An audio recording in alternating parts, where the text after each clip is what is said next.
Hi, this video is going to talk about the titration of a strong acid and a strong base. So what exactly is a titration? So a titration is when you have a solution of a known concentration and you use that by reacting it with a solution where you're trying to figure out its concentration. So this unit is on acids and bases, so we're talking about acid-base titrations, but there are other types of titrations as well.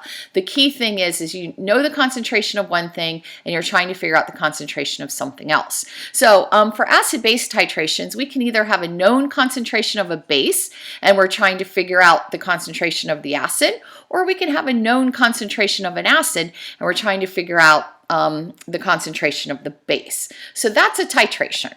All right, so in our acid-base titration, you're going to be using burettes. And so you're going to learn how to read the volume in a burette. And a lot of times you'll use a base in a burette, although you can put an acid in there as well. And you know the concentration of your base in here. And then down in your flask would be your acid where you don't know its concentration. Now, you're going to add the base to the acid until you reach your equivalence point. But how are you going to know when you reach the equivalence point? Well, you use things called indicators, and they're going to change color. And so you've done a titration in standard chemistry, and we used phenolphthalein, and it turned pink when we had an excess of base in our titration. So when you're doing titrations of acids and bases, you need to choose an indicator that will change color at the pH as close as possible to the pH of your equivalence point. So indicators are going to change color at a pH around their pKa value, and we're going to talk about that later. So like phenolphthalein is actually a weak acid, and so if you know the Ka of your indicator, you take the negative log of that, get the pKa, and they're going to change pH around that pKa, and you want that value to be close to your pH at your equivalence point. All right, so let's get started. Let's use a strong acid, nitric acid, and let's react it with sodium hydroxide. So you're going to form sodium nitrate and water. Let's go ahead and start with 50 milliliters of 0.2 molar nitric acid, and let's titrate with it 0.1 molar sodium hydroxide. Our net ionic equation is shown below. It's the same for all, strong acid, strong base reactions. But before you add any base at all, a lot of times they want to know the pH. And so what is the pH before you add any base at all? Well, basically they're asking you what's the pH of a 0.2 molar solution of nitric acid. The proton concentration, because it is a strong acid, is 0.2 molar. Take the negative log of 0.2 and you get your pH of 0.699. That was easy. That was from the last video. All right, but now let's start adding base to it. And so let's start adding 20 milliliters of 0.1 molar sodium hydroxide. Well, how many moles of acid did we have to start with? Instead of using scientific notation, I'm going to use millimoles. So I had 50 milliliters of acid. That's how much I had in my flask that I was starting with. And the molarity is 0.2 molar. And so if I say millimoles per milliliter, that's still molar because the millis would cancel. So 50 times 0.2, we wind up with 10 millimoles of protons that are available to react with base. Well, after we've added 20 milliliters of 0.1 molar sodium hydroxide, so 20 milliliters times 0.1 millimole per milliliter, we have now added 2 millimoles of hydroxide. So what is remaining in solution? Well, all of that hydroxide has been neutralized by the acid, and it used up 2 millimoles of the acid to neutralize it. So remaining in solution is 8 millimoles of our acid. And now we've made some sodium nitrate. We've got some sodium ion and some nitrate ions and some water in there. There's nothing there. The nitrate is the conjugate base of a strong acid, will not affect the pH. It's not basic at all. It's a weaker base than water. Sodium ion doesn't affect the pH. So the only thing we need to worry about when calculating the pH is that proton concentration. And so what is our proton concentration now? It's been lowered because some of it's been neutralized by the base. And so that's just a stoichiometry problem, 1-to-1 ratio of reacting. We were left with 8 millimoles of our proton. What is our volume now that we've added 20 milliliters of base? We've added 20 milliliters of that base to 50 milliliters of our acid, 70 milliliters. Our proton concentration is now 0.110 molar. Take the negative log of it, and our pH is 0.942. We've added some base. Our pH went up a little bit. So let's calculate the pH after the addition of 100 milliliters of sodium hydroxide. Again, we had 10 millimoles of our acid ready and available to react. And now how many millimoles of base have been added? Well, 100 milliliters of 0.1 molar gives us 10 millimoles of base. Wait a minute, our moles of acid equal our moles of base. We are at the equivalence point. So now all of our protons have reacted with the hydroxide ions. The only thing in solution now is the sodium ion. Doesn't affect the pH. The nitrate ion, conjugate base of a strong acid, pathetic. It's weaker base than water. Won't affect the pH and water. So what is the pH at our equivalence point of our strong acid, strong base? It's a 7.0. Well, let's say now that we've added some additional base past the equivalence point. So we've added 150 milliliters of sodium hydroxide. Again, remembering that we had 10 millimoles of acid available to react, the amount of base that's been added at this point now is 15 millimoles. So all of our protons are gone. They've been neutralized by that base. But we've got excess base in solution. How much? We've got 5 millimoles extra. We also have sodium ions and nitrate ions and water in there, but they're not going to affect the pH. What is going to affect the pH are those 5 millimoles of hydroxide. To get the pH, we're going to need the molar concentration of hydroxide. So we're going to divide those 5 millimoles by the total volume. At this point in our titration, we've added 150 milliliters of sodium hydroxide to 50 milliliters of our base. Our final volume is 200 milliliters, and so our hydroxide ion concentration is 0.025 molar. Take the negative log of that, you're going to get a pOH, subtract it from 14, and you have a pH of 12.40. That makes sense. Your pH is higher than 7 because we have excess base in there. All right, so what does this look like? This is called a titration curve. And so in a titration curve, we have the pH of the solution on our y-axis, and then the volume of sodium hydroxide or whatever you're adding here on your x-axis. So if you started with a strong acid in your flask, your pH is going to be really low to start with.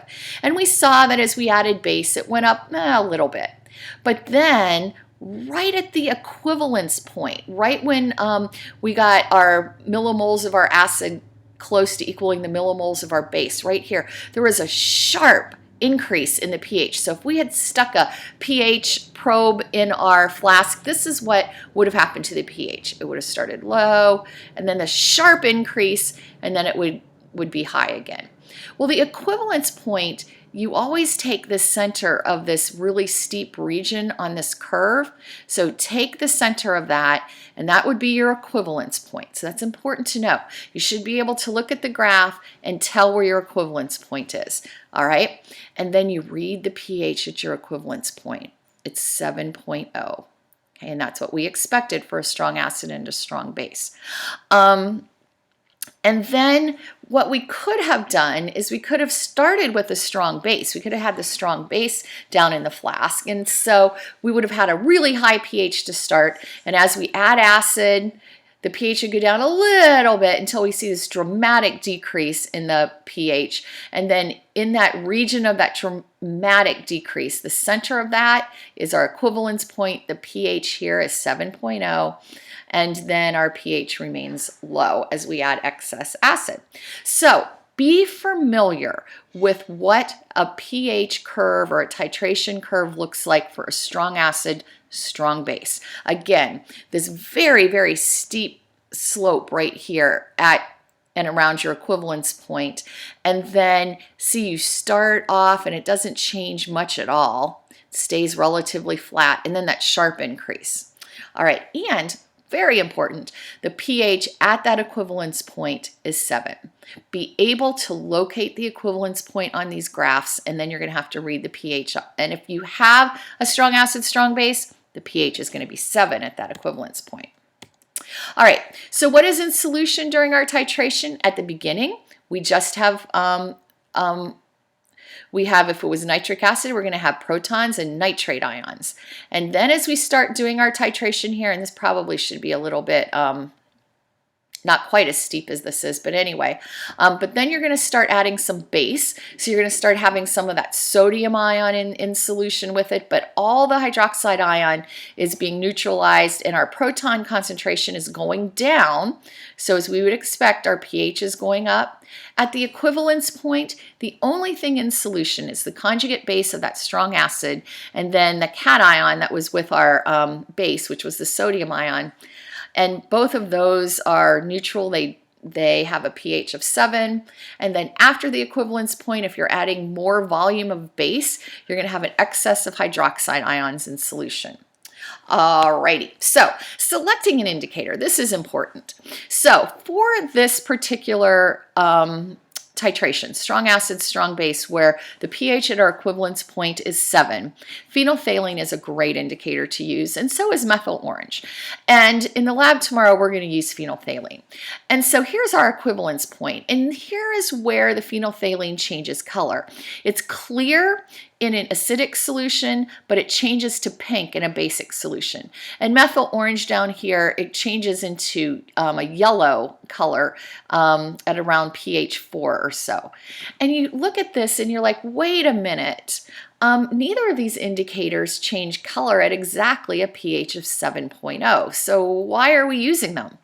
Well, this is okay. We can use these indicators because see how they change color in this very steep portion of our graph here of that slope, and the volume difference here between here and here is practically nothing.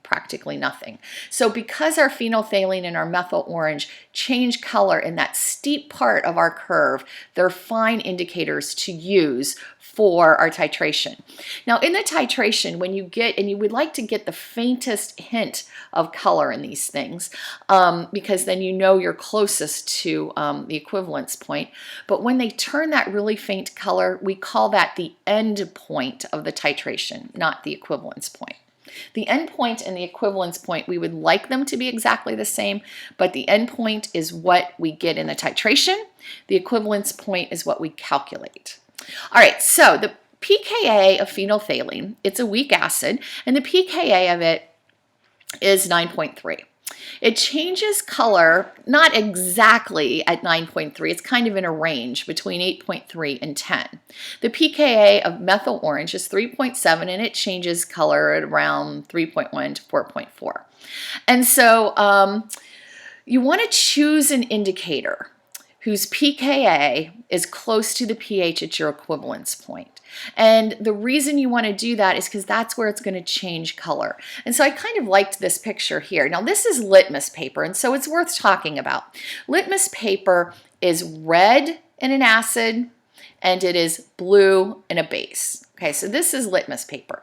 The methyl orange stays orange until a pH of, oh goodness, about 4, and then it will turn yellow above that pH. Phenolphthalein has this hot pink color and pHs in like 8.5 and above, and oh goodness, what did I do? Excuse me. And it has no color in these acidic pHs, and even right at 7. All right, so again, choose an indicator whose pKa is close to the pH at your equivalence point. All right, so here is what you need to know. As you add your strong base to the acid, the pH is slowly increasing. All right, the pH will dramatically increase near the equivalence point. And at the equivalence point of a strong acid and a strong base, the pH is 7. If you go past the equivalence point and you're adding additional base, the pH is going to increase dramatically and then it will just kind of slope off. All right, so also in conclusion, when you choose an indicator, you're going to choose an indicator whose pKa is close to the pH at the equivalence point of your titration. All right, have a good day and have fun doing titration.